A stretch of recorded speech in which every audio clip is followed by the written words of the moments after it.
विशाल जी, क्या कहेंगे? कल आपने जंतर मंतर पर जो छात्रों का प्रदर्शन देखा और प्रदर्शन में हमने देखा पत्थरबाजी।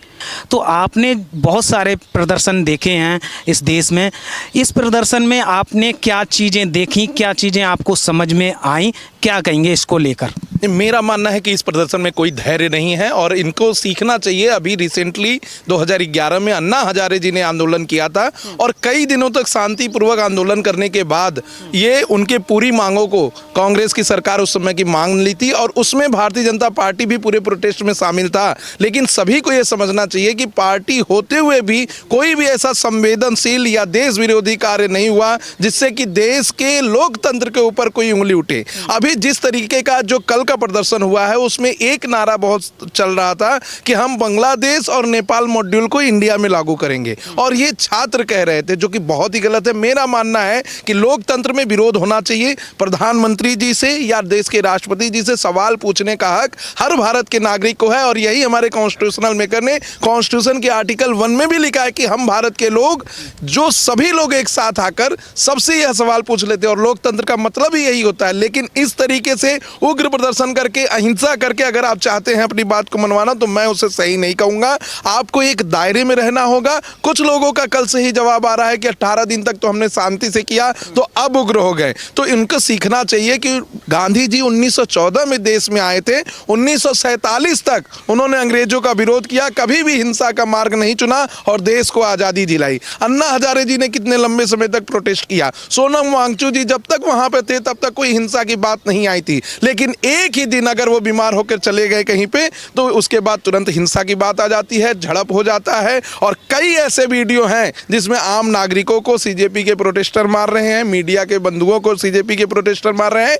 एक लड़की के साथ छेड़छाड़ का भी मामला सामने आया है जिसमें ये लोग जो है उस लड़की से बदतमीजी से बात भी कर रहे हैं और उससे कुछ क्वेश्चन पूछने लग रहे हैं। तो ये गलत है। मेरा मानना है अगर उन्हें संसद तक ही जाना था तो कल ही का दिन क्यों, उसके पहले भी जा सकते थे, संसद सत्र खत्म होने के बाद भी जा सकते थे, पुलिस के परमिशन को लेने के बाद भी जा सकते थे। लेकिन कल का ही दिन चुन के उन्होंने साफ जाहिर कर दिया कि वो शांतिपूर्वक प्रदर्शन नहीं करना चाहते हैं। दूसरी बात, आप इनके प्रोटेस्ट में अगर देखेंगे तो पिछले 3-4 दिनों में जो भी लोग आए वो भारत विरोधी बातें बोल के जाते हैं। कई कामरा जी आते हैं तो बोलते हैं कि जो सीता का पति है तो नीता का पति है। इनके खुद के जो स्पोक्स पर्सन इन्होंने नियुक्त किए उनका कहना है कि हम प्रेमानंद महाराज जी को महाराज नहीं मानते, हम देवी देवताओं में विश्वास नहीं करते। तो इस तरीके का बयान देने के बाद कोई अगर मेट्रो में खड़े होकर घूमने लगे और प्रोटेस्टर वहां पे मार खाएं तो ये गलत है। और कल की भी जो भीड़ आई थी वो सीजेपी के लिए नहीं आई थी, सोनम वांगचुक जी के लिए आई थी। और इस बारे में गलत सीजेपी के लोगों ने एक मैसेज डाल दिया कि सोनम वांगचुक जी को जबरदस्ती उठाकर ले गया गया है और इन्हें स्वीट पॉइजन देकर इनकी जान ले ली जाएगी, इसलिए देश के छात्र वहां पर एकत्रित हुए थे। आज देखिए फिर से उनका प्रोटेस्ट ठंडा पड़ गया है और सब लोग अपने से ही, कोई कह रहा है कि हमें सोनम वांगचुक जी ने कह दिया इसलिए हम अनशन तोड़ रहे हैं, कोई कह रहा है कि हमें तो देश के लिए सेवा अपने से करना है, हम किसी का नौकरी नहीं कर रहे हैं इसलिए हम किसी मेट्रो से जाएं या कहीं जाएं उससे कोई मतलब नहीं है। और इस तरीके से बदजवानी पूरे समाज में देखी जा रही है कि किस तरीके से हो रही है। अच्छा, ये बताइए, जिस तरह से ये जो विरोध प्रदर्शन हमने देखा और संसद को घेरना, संसद के पास जाना, क्या समझ में आता है? कुछ लोग कह रहे हैं कि भारत को नेपाल, श्रीलंका जैसा बनाना चाहते हैं, आपको क्या समझ में आता है? देखिए, ये कोशिश बहुत दिनों से की जा रही है। तीसरा चौथा प्रोटेस्ट ऐसा है जिसमें जेनजी प्रोटेस्ट का नाम देने की कोशिश की जा रही है। आप देखेंगे तो बिहार चुनाव में पहली बार विपक्ष के नेताओं ने कहा था कि जैसे नेपाल में हो सकता है, बांग्लादेश में हो सकता है, वैसे भारत में क्यों नहीं हो सकता। यानी कि वहीं से वो चीज़ें को उठाने की कोशिश की। इसके पहले भी जो सोनम वांगचुक जी अनशन पर बैठे थे लद्दाख में, उसमें भी झड़प में कई लोगों की मौत हुई थी। बीजेपी के कार्यालय को इन लोगों ने जला दिया था, उसमें 3-4 लोग जिंदा जल गए थे। तो कहीं ना कहीं कोई भी ऐसा हिंसक झड़प किसी भी समाज में कहीं से भी योग्यता नहीं पाता है, सबको ये समझना चाहिए। और छात्रों से मेरा निवेदन है कि अगर पुलिस ने इसमें सेक्शन 149, 148 ऑफ द आईपीसी अगर आपके खिलाफ केस दर्ज कर दिया, दंगा भड़काने का केस कर दिया, तो आप जीवन में नौकरी नहीं पा पाएंगे, सरकारी दस्तावेज आपके फुलफिल नहीं होंगे तो आप वीज़ा नहीं पाएंगे और किसी देश जा भी नहीं पाएंगे। तो ऐसे में किसी भी हिंसक झड़प का भाग ना बने, अपने आप को समझे। और मैं धन्यवाद करता हूं ऐसे माता पिता का जो नीट के बच्चे अभी सफल भी हुए हैं, उसके बाद भी वो लोग प्रोटेस्ट में नहीं आ रहे हैं। वो जानते हैं कि उनका भविष्य एजुकेशन में है, उनका भविष्य देश के साथ है, ऐसे लोगों के साथ नहीं है जिन्हें देश में रहने में ही दिक्कत हो रही है, कह रहे हैं कि इस देश में हम सेफ नहीं महसूस कर रहे हैं और इसी देश में रहना भी चाहते हैं। तो कहीं ना कहीं मेरा मानना है कि इसमें जो प्रोटेस्ट है, लंबा प्रोटेस्ट चले और भी प्रोटेस्ट करें, सवाल पूछें, चाहे प्रधानमंत्री जी से पूछे, चाहे एजुकेशन मिनिस्टर से पूछे, लेकिन हिंसक न ये प्रोटेस्ट ना हो और सब लोग कानून के दायरे में रह के प्रोटेस्ट करें, कानून के अगेंस्ट न जाके करें। आज देखिए दिल्ली हाई कोर्ट में जो मामला लगा हुआ था, सोनम वांगचुक जी की पत्नी ऑनरेबल कोर्ट से कही कि हम चाहते हैं कि मेरे हस्बैंड जो है प्राइवेट हॉस्पिटल में ट्रीटमेंट हो। ऑनरेबल हाई कोर्ट में उनको ये ऑर्डर भी मिला और central government no objection certificate भी देकर ये सिद्ध कर दिया कि गवर्नमेंट का कोई ऐसा मानना नहीं है कि इन्हें किसी प्राइवेट हॉस्पिटल में या सरकारी अस्पताल में इनको पूरी जो है चिकित्सा दी जाए। तो कहीं ना कहीं मेरा यही कहना है कि सरकार स्टूडेंटों के साथ खड़ी है। आखिर जिस दिन पहले दिन जब ये प्रोटेस्टर के रूप में सीजेपी के फाउंडर जब इंडिया लैंड किए थे, उसी दिन इनका कहना था कि मुझे तो लगा था कि मैं एयरपोर्ट से गिरफ्तार हो जाऊंगा। अभी वहां पर बैठे नहीं थे, उसी समय मैसेज कर दिए थे कि मैं गिरफ्तार हो जाऊंगा, आप लोग जो है ये प्रदर्शन जारी रखिएगा। उसके बाद ये आते हैं शांतिपूर्वक, इनको अलाउ भी हो जाता है दिल्ली पुलिस की तरफ से कि आप प्रदर्शन कर सकते हैं, प्रदर्शन भी करते हैं, पूरे देश में घूम के जाते हैं, ज़्यादातर भाजपा शासित राज्यों में वहाँ भी प्रदर्शन करते हैं, कोई दिक्कत नहीं। पिछले 18 दिनों से दिल्ली में भी प्रदर्शन कर रहे थे, पुलिस की तरफ से कोई रोका टोकी नहीं थी। लेकिन जब इन्होंने कानून को अपने हाथ में लिया, पुलिस को मारना शुरू किया, महिलाओं के साथ झड़प करना शुरू की, पत्रकारों के साथ गलत व्यवहार शुरू करना किया, तब जाकर पुलिस ने लाठी चार्ज किया है। और वो जरूरी था क्योंकि लॉ एंड ऑर्डर मेंटेन करने का काम एडमिनिस्ट्रेशन का होता है और पुलिस ये एक्शन ले सकती है। अगर किसी को लग रहा है कि गलत तरीके से लाठी चार्ज हुआ है तो हाई कोर्ट में एक पिटीशन दाखिल करे। अभी दाखिल भी हुआ था कि एक्सेसिव पुलिस यूज हुई, जिससे ऑनरेबल हाई कोर्ट ने कह दिया कि इसमें कोई अर्जेंसी नहीं है, हम इसको तुरंत लिस्ट नहीं करेंगे। ठीक है सर, मैं आपसे जानने की कोशिश करूंगा कि आपने जो कल विरोध प्रदर्शन देखा छात्रों का, वो पेपर लीक के खिलाफ जो पेपर लीक हो रहा है उस पर लगातार छात्र अपनी आवाज़ उठा रहे हैं, क्या कहेंगे इसको लेकर? वो कह रहे हैं कि सरकार हमारी बात सुन ही नहीं रही है, इतने दिन से बैठे हैं छात्र। सरकार अगर बात नहीं सुन रही है तो आपके द्वारा जो प्रतिनिधित्व के जो मेंबर ऑफ पार्लियामेंट्स हैं, मॉनसून सेशन चल रहा था, तो आप अपने मॉनसून सेशन में जो है अपने जो लीडर्स हैं उन पर दबाव डालकर वो अपनी बात को रख सकते हैं। लेकिन जिस तरह से उन्होंने पार्लियामेंट में जबरन प्रवेश करने की कोशिश की, हाँ, और पुलिस महकमे पर पत्थरबाजी कर कर लाठी डंडे लगवाकर जो है जो उस पर जो है तो आपको मालूम होना चाहिए कि बीएनएस की धारा जो है, बीएनएस की धारा 136, 137 और 138, समझे ना, ये तीनों जो है इसके अनुसार जो है किसी भी पुलिसकर्मी पर अगर आप जबरन ईंट पत्थर और लाठीबाजी उनके ड्यूटी पर ये करते वो लग सकता है। प्लस संसद भवन जो है एक राष्ट्रीय सुरक्षा का केंद्र है, समझे ना, और राष्ट्रीय सुरक्षा और वहाँ जो एक लोकतंत्र का वो मंदिर है और वो लोकतंत्र के मंदिर में आप सेंध डालकर, यानी राष्ट्रीय सुरक्षा में आप सेंध डाल रहे हैं और उस पर एंट्री कर रहे हैं, तो उसके तहत भी जो है जो बीएनएस की धारा 386 जो है वो इम्प्लीमेंट करती है वहाँ। तो अगर आप सचमुच जो है संसद भवन में अपनी बात को रखना चाहते हैं, देश को सुनाना चाहते हैं, तो मेंबर ऑफ पार्लियामेंट को पकड़िए और अपनी बात को लिख कर दीजिए, पिटिशन दीजिए और बोलिए कि आप अपनी बात को प्रॉपरली जो है राज्यसभा अध्यक्ष, लोकसभा अध्यक्ष के सामने जो उनके घर पर जाकर पिटिशन दीजिए कि हमारे ये एमपी जो हैं इस बात को रखेंगे, उनको विशेष अनुरोध किया जाए और टाइम मिल जाता अपनी बात को रख सकते थे। हाँ, लेकिन आप जो है वहाँ पर जितने भी लोगों की जमघट जमी थी उसमें 99% लोग जो थे वो आपको स्टूडेंट थे ही नहीं। बिल्कुल नहीं। कौन लोग था? वो सारे लोग पॉलिटिकल माइलेज लेने के लिए, वो जितने भी आपको ये चाहे सपा के लोग हैं, राजद के लोग हैं, सीपीआई सीपीएम अच्छी पार्टी कार्यकर्ता। हाँ, इंडिया अलायंस के जितने भी ये हैं, वो कार्यकर्ता हायर किया गया था because it was pre fixed कि 20 को संसद स्टार्ट हो रहा है, मानसून सेशन, तो उसको टारगेट किया जाए, we have to stall, because इनको कुछ आता नहीं है, ना कुछ समझ आती है। इनका एक ही मिशन और विजन है कि देश में उपद्रव फैलाकर देश में सरकार को चलने नहीं दिया जाए। अच्छा, ऐसे लोगों पर किस तरह की कार्रवाई होनी चाहिए जो सरकारी संपत्ति को नुकसान पहुंचाते हैं, पुलिस प्रशासन पे पत्थरबाजी करते हैं, तो किस तरह की कार्रवाई होनी चाहिए? सरकार को क्या एक्शन लेना है? मैंने तो बोला ना आपको कि आर्टिकल, वो धारा जो है 336 से 338 तक धारा जो है बीएनएस की धारा, उन पर पुलिस कर्मियों पर अटैक करने के लागू होगी। और संसद भवन में सुरक्षा में सेंध लगाने की जो वजह है, उसमें 386 का जो है मामला दर्ज हो सकता है उन पर। अच्छा, दूसरी जो है, मेरे जो बड़े पैमाने पर जो जैसे दंगा फसाद हुआ, 149, 148, ये सब कई ऐसे धाराएं हैं, उसमें एक्शन होगा। लेकिन मूल बात है कि क्या आप चाहते हैं कि अफजल गुरु की तरह काम करें? आप स्टूडेंट हैं तो आप क्या अफजल गुरु बनना चाहते हैं इस देश में? आपका आइडियल अफजल गुरु हो गया है कि संसद भवन में घुसकर जो है आप जो है बम मारना चाहते हैं, पत्थर मारना चाहते हैं, या बम फोड़ना चाहते हैं, पिस्तौल चलाना चाहते हैं? हाँ, तो इनकी मंशा जो है स्टूडेंट वाली नहीं है, बिकॉज ये स्टूडेंट है ही नहीं।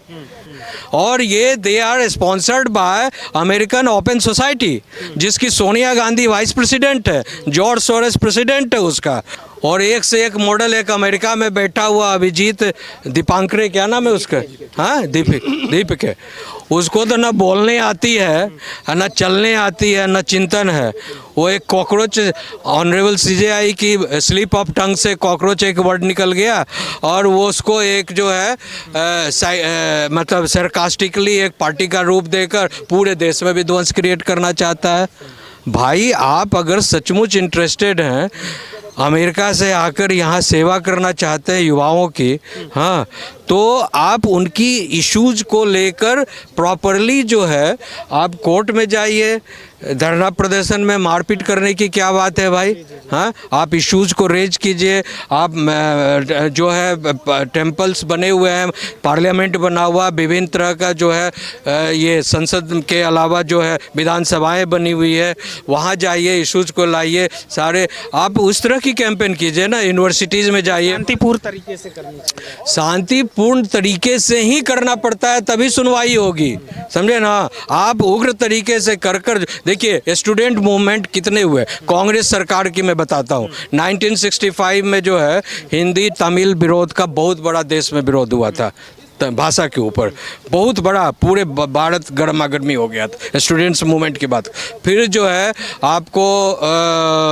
आपको जेपी मूवमेंट हुआ था 1975-76 में जेपी मूवमेंट हुआ था, जो पूरा देश का जो स्टूडेंट्स है वो आंदोलित हुआ था। उसके बाद मंडल कमीशन आयोग का 1990 में स्टूडेंट मूवमेंट हुआ, समझे, जो ओबीसी के रिजर्वेशन एंड ऑल दैट पर।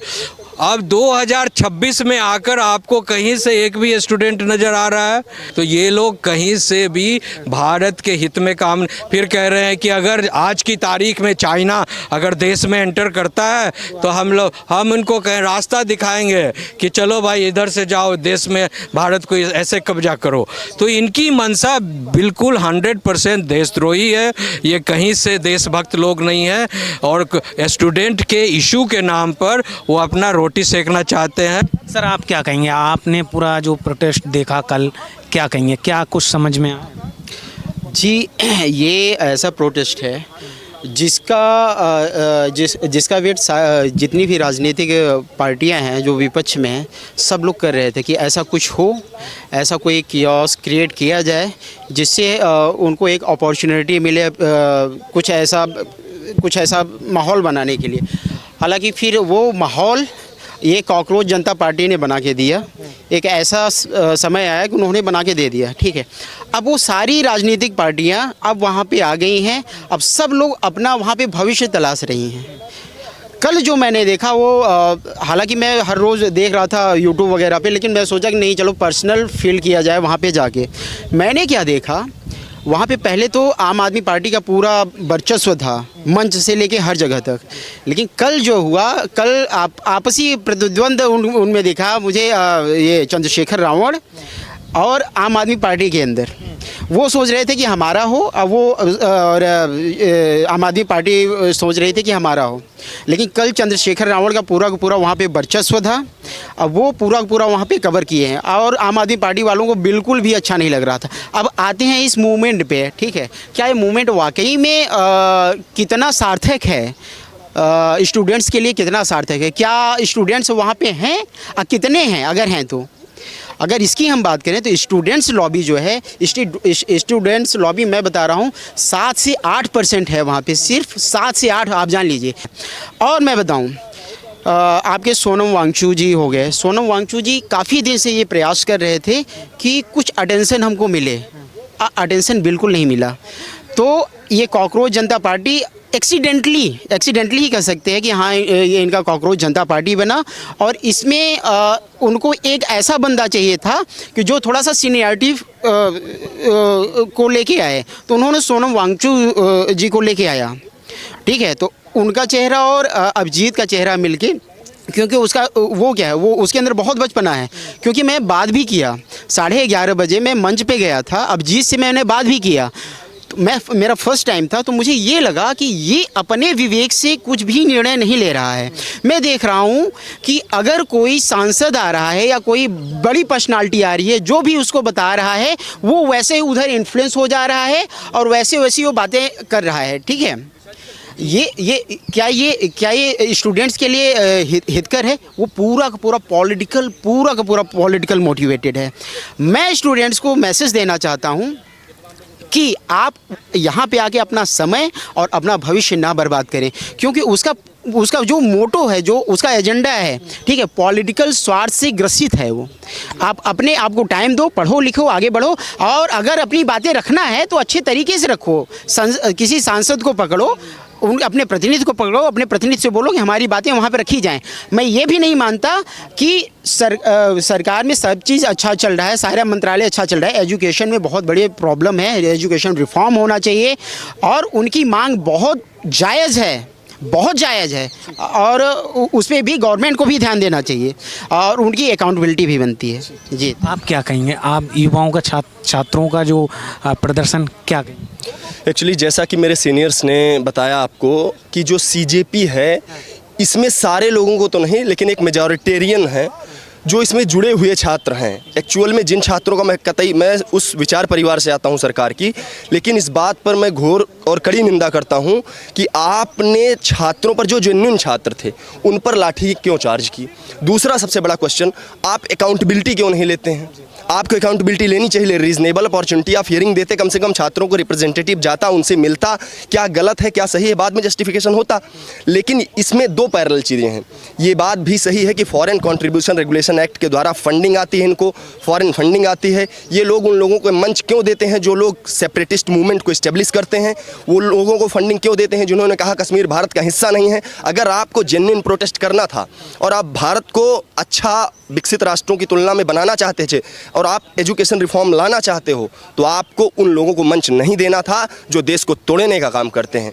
और जेनजी की बात करते हैं, आजकल बहुत ज़्यादा जेनजी का एक फोबिया चल चुका है। हर देश में जेनजी के नाम पर देश को तोड़ो, बिल्कुल ये गलत बात है। जेनजी बीइंग अ यूथ, मैं खुद अपने आप को कह रहा हूँ, मैं जेनजी नहीं हूँ, मैं जेन एन हूँ, जनरेशन नेशनलिस्ट हूँ, जो भारत माता को पुनः उसके वैभव पर स्थापित करने के लिए कदम से कदम मिला करके चलूँ। सरकार किसी की भी हो, रीजनेबल क्रिटिसिज्म जरूरी है, वो कि भाजपा की हो, वो कांग्रेस की हो, वो सपा बसपा किसी की भी हो, पॉलिटिकल पार्टी कोई भी हो। लेकिन इन लोगों ने जो आप सेपरेटिस्ट मूवमेंट क्रिएट कर रहे हो, जो पृथकीकरण और अलगाववाद का एक मूवमेंट क्रिएट कर दे रहे हो, फोबिया क्रिएट कर दे रहे हो कि भारत में सब कुछ गलत हो रहा है, आप वहाँ पर कास्टिज्म ला दे रहे हो। आप जय भीम जय मीम के नारा लगाने वाले तब कहाँ चले गए थे? जब यूजीसी जैसे काला कानून आया था, तब आप सड़कों पर क्यों नहीं निकले थे?